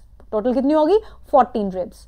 वर्टिब्रोकॉन्ड्रल रिब्स को झूठी रिब्स कहे जाते हैं, चल झूठी। सो ये झूठी क्यों है? क्योंकि ये रिब्स जो होती हैं स्टर्नम के साथ वेंट्रली डायरेक्टली अटैच नहीं होती हैं, ये 7th रिब के कॉस्टल कार्टिलेज के साथ जुड़ी हुई होती हैं, कॉस्टल कार्टिलेज के साथ जुड़ी होती हैं विद द 7th रिब। तो इनका नंबर होता है 8 to 10 pair of ribs. Last ribs हैं वर्टिब्रल, जिन्हें फ्लोटिंग रिब्स भी कहा जाता है, ये तैर रही हैं। वर्टिब्रल रिब्स का मतलब है जो सिर्फ डॉर्सल साइड पे थोरैसिक वर्टिब्री के साथ जुड़ी हैं, वेंट्रली वो फ्री हैं, और इनका नंबर है 11th and 12th pair of rib, मतलब टोटल हो गई 4 रिब्स। टोटल कितनी होगी बेटे? 4 रिब्स। ये बहुत इंपॉर्टेंट पॉइंट है अगला कि all ribs are bicephalic. All ribs are bicephalic का मतलब होता है कि भैया ये डॉर्सल साइड पे या थोरैसिक वर्टिब्री के साथ ये हर एक रिब 2 जगह पे जुड़ती हैं। तो बाइसिफेलिक का मतलब बच्चों को लगता है कि भैया वेंट्रल साइड पे स्टर्नम या कॉस्टल कार्टिलेज के साथ जुड़ी है, डॉर्सल सरफेस पे जुड़ी है विद द थोरैसिक वर्टिब्री। सो ऐसा नहीं है, थोरैसिक वर्टिब्री के साथ या डॉर्सल साइड पे जब रिब 2 जगह पे जुड़ती है तो कंडीशन कहलाती है बाइसिफेलिक। रिब केज या केज, ये पिंजरा, रिब केज वर्टिब्रल कॉलम जमा स्टर्नम और जमा रिब्स से बनता है, जिसके अंदर हमारे लंग्स होते हैं, हार्ट होता है, ब्लड वेसल्स होते हैं। ठीक है, अब आते हैं अपेंडिकुलर स्केलेटन पे। अपेंडिकुलर स्केलेटन में है गर्डल्स और लिम्ब बोन्स। भैया सबसे पहले पेक्टोरल गर्डल और उसके साथ जुड़ी हुई बोन्स ऑफ 4 लिम्ब्स। जो पेक्टोरल गर्डल है, हर एक हाफ है पेक्टोरल गर्डल का, उसकी 2 हड्डियां, ये हड्डी कहलाती है स्कैपुला और ये वाली हड्डी कहलाती है क्लैविकल। क्लैविकल को आप कॉलर बोन कह देते हो, this is the collar bone. कई लोग इसे ब्यूटी बोन भी कह देते हैं। क्लैविकल राइट इधर आगे मीडियली जुड़ी होती है स्टर्नम के साथ और लेटरली जुड़ी होती है विद द एक्रोमियन प्रोसेस और acromion of the scapula. Right, तो जो स्कैपुला होती है बेटे, ये डॉर्सली प्लेस्ड बोन होती है, हमारी रिब के ऊपर प्रेजेंट होती है। ये कौन सी रिब के ऊपर? 2nd से लेके 7th रिब के ऊपर प्रेजेंट होती है। फ्लैट बोन होती है, इसमें कैलिवेटेड रिज होता है या स्पाइन होता है जो आगे एक्सटेंड होता है और एक्रोमियन या एक्रोमियन प्रोसेस बनाता है, और इस एक्रोमियन प्रोसेस के साथ हमारी क्लैविकल जुड़ी हुई होती है। राइट, रिमेंबर एक्रोमियन प्रोसेस के नीचे एक कैविटी, एक गड्ढा होता है, एक सॉकेट होता है जिसे हम ग्लिनोइड कैविटी कहते हैं, और इस ग्लिनोइड कैविटी में हमारी ह्यूमरस नामक हड्डी का हेड एंटर करता है। ये ह्यूमरस हो गई हमारी बोन ऑफ 4 लिम्ब, पहली bone. Radius bone, ulna bone. Remember radius is towards the thumb, ulna is always towards the little finger. Radius अंगूठे की तरफ होती है, अल्ना लिटिल फिंगर की तरफ होती है। हमारे यहाँ पे रिस्ट रीजन में है 8 कार्पल्स, पाम हथेली जहां पे हमारे हस्तरेखाएं हैं वो हैं 5 मेटाकार्पल्स, और हैं फेलेंजेस जो हैं 14 फेलेंजेस आर देयर। ठीक है, इसके बाद है पेल्विक गर्डल और उसके साथ जुड़ी हुई हाइंड लिम्ब। जो पेल्विक गर्डल है वो 2 फ्यूज्ड बोन से बना हुआ है, और 2 फ्यूज्ड बोन में हर एक बोन को हम कॉक्सल बोन कह देते हैं। जो ये कॉक्सल बोन है, दिस कॉक्सल बोन, इस कॉक्सल बोन में 3 हड्डियां हैं। एक का नाम है इलियम, एक का नाम है ईस्चियम, जिसपे हम तशरीफ रखते हैं, हम कहते हैं तशरीफ रखिए, तो क्या रखते हैं हम? ईस्चियम। सो ईस्चियम का मतलब तशरीफ। सो ईस्चियम है, और वेंट्रली जो प्रेजेंट है बोन उसे प्यूबिस कहते हैं। दो कॉक्सल बोन मतलब दो प्यूबिक बोन। सो दो प्यूबिक बोन मिड वेंट्रली एक दूसरे के साथ ये जुड़ती हैं, not mid ventrally but ventral side पे जुड़ती हैं at the place called as pubic symphysis, जिसपे फाइब्रस कार्टिलेज प्रेजेंट होता है। राइट, याद रखिए जो इलियम है उसकी स्पेलिंग आएगी ILIUM, not ILEUM, because that's a part of intestine. Right, so that should be clear to you people. अब याद रखिए इलियम, ईस्चियम और प्यूबिस जहां जुड़ते हैं वहां एक डिप्रेशन या एक सॉकेट लाइक स्ट्रक्चर बनाते हैं, सॉरी, और उस सॉकेट लाइक स्ट्रक्चर को कहते हैं एसिटाबुलम। सो बहुत इंपॉर्टेंट पॉइंट, एसिटाबुलम नामक जो सॉकेट होती है वो 3 हड्डियों इलियम, ईस्चियम, प्यूबिस के फ्यूजन की वजह से बनती है, और इस एसिटाबुलम के साथ हमारी फीमर जुड़ी हुई होती है और जुड़ के बनाती है हिप जॉइंट। और याद रखिए ईस्चियम और प्यूबिस नामक दो बोन्स के बीच में एक गड्ढा होता है, उस गड्ढे को, उस खाली जगह को कहते हैं ऑब्टूरेटर फोरेमन, जिसके थ्रू हमारी nerves, lymphatic vessels, blood vessels जो है वो लिम्स की तरफ, हाइंड लिम्ब की तरफ पास होती है।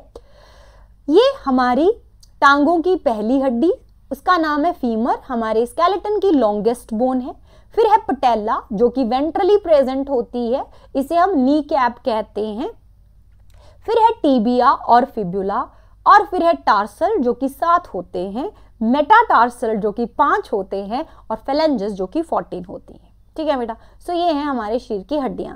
आइए अब समझते हैं हड्डियों के जुड़ने के पॉइंट को क्या कहते हैं। सो हड्डियों के जुड़ने के पॉइंट को हम कहते हैं जॉइंट्स या आर्थ्रोसिस। एनसीईआरटी कहती है कि आर्थ्रोस का मतलब होता है जहां हड्डियां या हड्डियों और कार्टिलेज एक दूसरे के साथ जुड़ते हैं। जो ये जॉइंट्स होते हैं, इन्हीं जॉइंट्स की वजह से हम डिफरेंट टाइप्स ऑफ मूवमेंट्स अपनी बॉडी की कर पाते हैं, क्योंकि मसल्स की वजह से जो फोर्स जनरेट होती है, मसल के कॉन्ट्रैक्ट होने की वजह से जो फोर्स जनरेट होती है, इसी फोर्स की वजह से अलग अलग हम मूवमेंट कर पाते हैं थ्रू जॉइंट, और जॉइंट एक फिक्स्ड पॉइंट की तरह काम करता है और उसे हम फल्क्रम कहते हैं। स्टडी ऑफ जॉइंट को हम आर्थ्रोलॉजी कहते हैं, क्योंकि जॉइंट का नाम आर्थ्रोज हो गया तो स्टडी ऑफ जॉइंट क्या हो गया? आर्थ्रोलॉजी। भाई सबसे पहले है फाइब्रस जॉइंट। जो फाइब्रस जॉइंट होते हैं, नाम से ही पता चल रहा है, जो फाइब्रस जॉइंट होते हैं उसमें हड्डियां एक दूसरे के साथ एक बहुत ही स्ट्रॉन्ग सीमेंटिंग मटेरियल के साथ जुड़ी होती हैं। नाम है डेंस फाइब्रस कनेक्टिव टिश्यू। इस डेंस फाइब्रस कनेक्टिव टिश्यू की वजह से जो जॉइंट है उस पर कोई मूवमेंट पॉसिबल नहीं होती। जैसे कि हमारी जो स्कल बोन्स हैं वो फ्लैट बोन्स हैं, they are fused and to form sutures. हम जो स्कल की हमारे ये जॉइंट्स हैं बोन्स के बीच में, उसे हम क्या कहते हैं? सूचर्स। ठीक है, और ये सूचर्स किस तरह के जॉइंट हैं? Fibrous joint. फिर है कार्टिलेजिनस जॉइंट। कार्टिलेजिनस जॉइंट्स में जो बोन्स हैं एक दूसरे के साथ फाइब्रस कार्टिलेज से जुड़ी हुई होती हैं। किससे जुड़ी हैं? फाइब्रस कार्टिलेज की वजह से। सो कार्टिलेज की little bit you know compression की वजह से, वैसे तो cartilage resist compression, so little movement is possible across the cartilaginous joint. Example हमसे पूछा जाए तो इंटरवर्टिब्रल जॉइंट और प्यूबिक सिम्फाइसिस जो है हमारे शरीर में कार्टिलेजिनस जॉइंट्स का एग्जाम्पल है। फिर है साइनोवियल जॉइंट। साइनोवियल जॉइंट में दो बोन्स के दरमियान स्पेस होता है, उस स्पेस को हम साइनोवियल कैविटी कहते हैं। साइनोवियल कैविटी नामक जगह की वजह से जो जॉइंट है उसके बीच उसमें कंसिडरेबल मूवमेंट पॉसिबल होती है, और remember that it may result in the locomotion as well.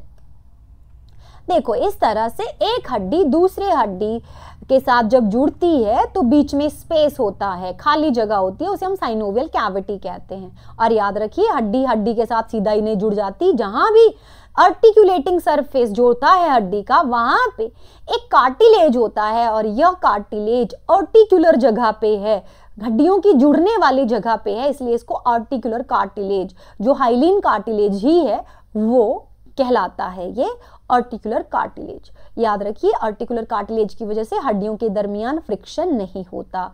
Right. Synovial cavity में साइनोवियल मेम्ब्रेन जो होती है यहाँ पर वो फ्लूइड, साइनोवियल फ्लूइड सिक्रीट करती है, ताकि साइनोवियल फ्लूइड अगेन एक लुब्रिकेंट की भांति काम करता है और जॉइंट्स के दरमियान जब मूवमेंट चल रही है उस मूवमेंट में फ्रिक्शन ना हो तो उस फ्रिक्शन को रोकता है।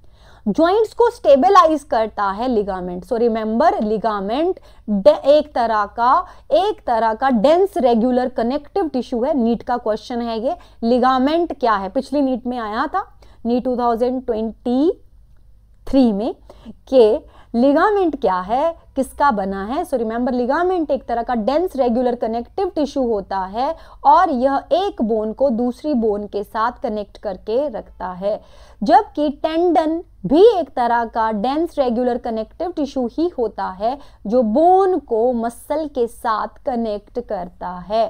ठीक है बेटे। सो ये डायग्राम आपको साइनोवियल जॉइंट के बारे में जानकारी दे रहा है। अब हमारे शरीर में साइनोवियल जॉइंट्स के बारे में थोड़ी सी चर्चा कर लेते हैं। सबसे ज़्यादा मूवेबल जो जॉइंट होता है वो है ball and socket joint. Ball and socket joint का मतलब होता है कि भाई साहब एक बोन में सॉकेट लाइक स्ट्रक्चर है जो दूसरी बोन के हेड या बॉल लाइक स्ट्रक्चर में एंटर होता है, जिस वजह से ऑल एक्सिस में मूवमेंट पॉसिबल होती है। सो बॉल एंड सॉकेट जॉइंट का पहला एग्जाम्पल है हिप जॉइंट, जिसमें एसिटाबुलम के साथ हमारी फीमर आर्टिकुलेट करती है। दूसरा एग्जाम्पल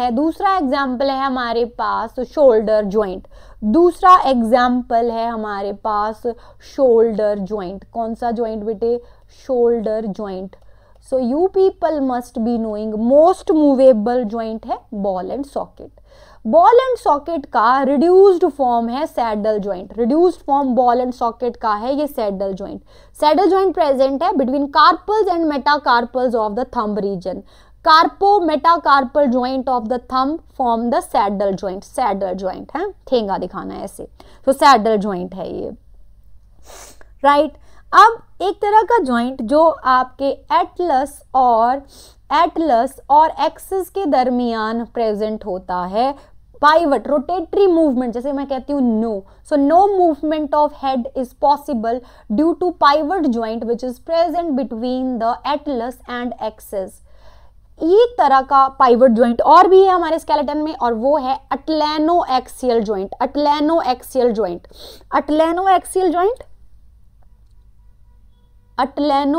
जॉइंट तो हो गया, sorry, radio ulnar joint. Radius और अल्ना के दरमियान देखो यहाँ पे ये तो है हमारा हिंज जॉइंट जो कि हमारा एल्बो जॉइंट है। इसके नीचे यहाँ पे जो ये दो रेडियस और अल्ना बोन्स हैं वो प्रॉक्सिमली एक दूसरे के साथ जुड़ती हैं और प्रोनेशन सुपिनेशन मूवमेंट या इस तरह से हमारे हाथों की मूवमेंट के लिए पॉसिबल है। रोटेटरी मूवमेंट जो ये करवा रही है ये है radio ulnar joint. So remember, radio ulnar joint is also a type of pivot joint. Hinge joint जैसे दरवाजा खुलता है वैसे ही हिंज जॉइंट है एल्बो जॉइंट। और दूसरा एग्जाम्पल है इसका हमारा knee joint and interphalangeal joint is also hinge joint, right बेटे। और याद रखिए जो हमारा ऑसिपिटल कॉन्डाइल है और हमारी एटलस है जिसकी वजह से यस मूवमेंट पॉसिबल है हमारे सिर की, वो है कॉन्डिलॉइड जॉइंट। तो कॉन्डिलॉइड जॉइंट जो है बच्चे वो प्रेजेंट है between atlas and occipital condyle, कहलाता है atlanto occipital joint, and it is also present between the radius and carpals of the wrist. ठीक है। और लास्ट सबसे सिंपल साइनोवियल जॉइंट होता है ग्लाइडिंग जॉइंट। जो ग्लाइडिंग जॉइंट होता है उसमें एग्जाम्पल है टार्सल जॉइंट्स, आपका एंकल जॉइंट, इसको क्या कहते हैं, एंकल ही कहते हैं ना, हाँ, एंकल जॉइंट, टार्सल जॉइंट, और दूसरा आपका कार्पल जॉइंट, रिस्ट बोन्स के दरमियान और एंकल बोन्स के दरमियान जो जॉइंट होता है हम उसे ग्लाइडिंग जॉइंट कहते हैं। सिंपलेस्ट साइनोवियल जॉइंट होता है। तो टार्सल बोन्स और कार्पल बोन्स के दरमियान ग्लाइडिंग जॉइंट प्रेजेंट होता है। ठीक है। लास्ट टॉपिक है हमारे चैप्टर का डिसऑर्डर्स, बीमारियां, प्रॉब्लम्स हमारे स्केलेटल सिस्टम की और हमारे मस्कुलर सिस्टम की। सो भैया सबसे पहले एक ऑटो इम्यून बीमारी है, नाम है मायस्थीनिया ग्रेविस। मायस्थीनिया ग्रेविस एक ऑटो इम्यून बीमारी है जो कि न्यूरोमस्कुलर जंक्शंस को अफेक्ट करती है, जिस वजह से जो मसल है उसमें कॉन्स्टेंटली बाद में फटीग उत्पन्न होता जाएगा और मसल कॉन्ट्रैक्ट नहीं हो पाएगा, जिस वजह से मसल वीकेंड हो जाएगा। Ultimately it will result in the paralysis of the muscle. So remember, myasthenia gravis में एक्चुअल में होता क्या है, जो एसिटाइलकोलिन का रिसेप्टर होता है ऑन द सार्कोलीमा, उसके लिए ऑटो एंटीबॉडीज बन जाती हैं, जिस वजह से जो रिसेप्टर है एसिटाइलकोलिन का वो डैमेज हो जाता रहता है बाय द ऑटो एंटीबॉडीज। अब जब रिसेप्टर ही नहीं है एसिटाइलकोलिन का, तो न्यूरॉन जो है, मोटर न्यूरॉन सिग्नल सेंड करता जा रहा है, लेकिन मसल उसको ले नहीं रहा। इस वजह से मसल जो है वो अल्टीमेटली पैरालाइज हो जाएगा, क्योंकि ये कॉन्ट्रैक्ट ही नहीं कर पाएगा। मस्कुलर डिस्ट्रॉफी एक तरह का जेनेटिक डिसऑर्डर है। रिमेंबर, यहाँ पे सवाल आते हैं कि डिस्ट्रॉफी, मस्कुलर डिस्ट्रॉफी कैसी बीमारी है, जेनेटिक या auto immune? You must be knowing, ये जेनेटिक डिसऑर्डर है। अगेन इसमें डिस्ट्रॉफिन नामक एक प्रोटीन सिंथेसाइज नहीं हो पाती, जिस वजह से again it will result in progressive degeneration of skeletal muscle. बहुत important, which muscle? Skeletal muscles. Tetany, tetany एक कंडीशन है जिसमें क्या होता है, अगर हमारे बॉडी फ्लूइड्स में कैल्शियम की मात्रा कम होती है तो लो कैल्शियम की वजह से बेचारे मसल्स रैपिड स्पैज्म या वाइल्ड कॉन्ट्रैक्शन शो करते रहेंगे। सो सस्टेन्ड कॉन्ट्रैक्शन में चलते रहते हैं मसल्स, और हम इसको कहते हैं टेटनी। अब कैल्शियम का जब कम लेवल होता है बॉडी फ्लूइड में, तो जो सार्कोलीमा होती है, without the signal coming from the motor neuron, ये अपने आप ही डीपोलराइज या एक्साइट हो जाती है, क्योंकि ये सोडियम आयन के लिए परमिएबल ऐसे ही हो जाती है। It become permeable for the sodium ion. Inflow of sodium या इनफ्लक्स ऑफ सोडियम आयन होने की वजह से सार्कोलीमा डीपोलराइज हो जाएगी और सस्टेन्ड कॉन्ट्रैक्शन में चला जाएगा मसल, कंडीशन आ जाएगी टेटनी। आर्थराइटिस, आर्थराइटिस जहां भी आइटिस टर्म है मतलब सूजन, inflammation, so it is called as inflammation of the joint. और आर्थराइटिस की एक टाइप है गाउट या गाउटी आर्थराइटिस, जिसमें हमारे जॉइंट्स के बीच में यूरिक एसिड नामक दाने क्रिस्टल जमा हो जाते हैं। यूरिक एसिड नामक रेत जो होगा वो आर्टिकुलर कार्टिलेज को घिसाता जाएगा, जिस वजह से जो दो बोन्स हैं उन दोनों का दोनों बोन्स एक दूसरे के बड़े ही पास आ जाएंगे और उनके बीच में फ्रिक्शन होना बहुत ज्यादा शुरू हो जाएगी, जिस वजह से पेन होएगी during the movement and yes it will also result in inflammation. So it is painful inflammation of the joints. Last is osteoporosis, बहुत इंपॉर्टेंट पॉइंट। ये एक एज रिलेटेड बीमारी होती है और इसका मेन कॉज होता है अगर देयर इज डेफिशिएंसी और डिक्रीज लेवल ऑफ ईस्ट्रोजन, जो जनरली मेन्यूपॉज के बाद होता है। सो अगर there is decrease level of oestrogen, उस वजह से जो बोन मास होता है वो धीरे धीरे घटता जाता है। बोन का मास घटने की वजह से या बोन के अंदर जो ऑस्टियोब्लास्ट या बोन फॉर्मिंग सेल्स होते हैं वो बेचारे खत्म हो जाते हैं, उनकी एक्टिविटी कम हो जाती है एस्ट्रोजन के कम होने की वजह से। और बोन ईटिंग सेल जिनका ऑस्टियोक्लास्ट कहते हैं, उनकी एक्टिविटी बढ़ जाती है। बोन ईटिंग सेल जो एक तरह के फिक्स्ड मैक्रोफेजेस होते हैं, वो बोन मास को डिक्रीज करना शुरू कर देते हैं। So decreased bone mass because bone eating cells या ऑस्टियोक्लास्ट सेल्स की एक्टिविटी बढ़ गई। So decreased bone mass will result in increase chances of fracture. हड्डियों के टूटने की संभावनाएं जो है वो बढ़ जाती हैं, जो बोन के चांसेस ऑफ फ्रैक्चर होते हैं वो बढ़ जाते हैं इन ऑस्टियोपोरोसिस। सो बेटा जी मैंने ये जो जानकारी थी आपको इस चैप्टर के बारे में दी। चैप्टर का नाम था लोकोमोशन एंड मूवमेंट, और यहाँ पे जो सवाल आते हैं वो मैच द फॉलोइंग टाइप्स आते हैं, जिसमें आपको जॉइंट्स को एक दूसरे के साथ मैच करना होता है कि हिप जॉइंट किसका एग्जाम्पल है, बॉल एंड सॉकेट जॉइंट।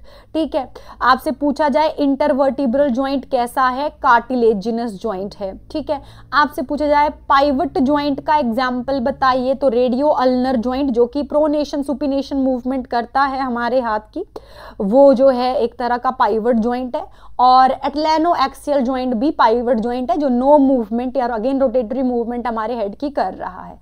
ये आपका कैसाइडल जॉइंट है, reduced ball and socket joint. Remember ये यहाँ पे ये मेटाकार्पल्स और फेलेंजेस के बीच में नहीं, ये कार्पल्स और मेटाकार्पल्स के बीच में है। So carpo metacarpal joint of thumb is called as the saddle joint which is reduced and ball and socket joint. ठीक है, तो यहाँ पे ज्वाइंट बेस्ड क्वेश्चन जरूर आते हैं। अगला क्वेश्चन आता है डिसऑर्डर्स पे, that what is the main cause of the osteoporosis. Of course main cause is decrease level of oestrogen. और टेटेनी क्या है? टेटेनी जो है वो है सस्टेन्ड कॉन्ट्रैक्शन और wild contraction of the muscle which occur due to low level of calcium in the body fluids. फिर सवाल आता है मस्कुलर डिस्ट्रॉफी किस तरह की बीमारी है, क्या ये जेनेटिक डिसऑर्डर है या ऑटो इम्यून डिसऑर्डर है? So you must be knowing it is a genetic disorder. और मायस्थीनिया ग्रेविस एक तरह का ऑटो इम्यून डिसऑर्डर है। इसमें एक और तरह का ऑटो इम्यून डिसऑर्डर भी है हमारे मसल्स में, विच इज हमारे स्केलेटल सिस्टम में, which is rheumatoid arthritis. Rheumatoid arthritis भी एक तरह का ऑटो इम्यून डिसऑर्डर ही होता है, जिसमें रूमेटॉइड फैक्टर जो है वो बन जाते हैं which belong to IgM type of immunoglobulins. IgM type of auto antibodies normally circulating जो IgG टाइप ऑफ एंटीबॉडीज होती हैं उनके साथ जुड़ के कॉम्प्लेक्सेस बना देते हैं। ये कॉम्प्लेक्सेस ज्वाइंट पे इकट्ठा होके एबनॉर्मल साइनोवियल फ्लूइड सिक्रीट करवाते हैं फ्रॉम द साइनोवियल मेम्ब्रेन, जिसमें पैनस या ग्रेन्यूल लाइक स्ट्रक्चर्स होते हैं जिस फ्लूइड में, साइनोवियल फ्लूइड में। और ये granule like structures articular membrane को या आर्टिकुलर कार्टिलेज को घिसाते हैं, जिस वजह से बोन्स के बीच में फ्रिक्शन होना ज्यादा हो जाता है and that result in the inflammation of the joint. So that is all about the chapter. See you in the next lecture. Till then you keep walking in a confident and in a very positive way. Remember किसी भी चीज को हंस के करो या रो के करो, दो ही तरीके होते हैं। सो आप पूरी एंथुजियाज्म के साथ, पूरी पॉजिटिविटी के साथ, पूरे होशो आवाज़ के साथ और एक पॉजिटिव ऑरा के साथ तैयारी करते रहें। जीत ऑफ कोर्स डेफिनेटली तुम्हारी होगी। Do not introduce the term stress and depression into your vocabularies. ये शब्द जो है वो लूजर्स की या जो काम नहीं करना चाहते या जो कल में विश्वास रखते हैं उन्हीं की डिक्शनरी में होते हैं। जो अपने कर्मा में या काम में विश्वास रखते हैं उनकी डिक्शनरी में इस तरह की वर्ड्स जो हैं वो नहीं होते। सो बेटा keep working, keep rising and let me know how can I help you in your preparation for the needs. Love you all. Take care. God bless you. Sayonara. Sayonara. Sayonara.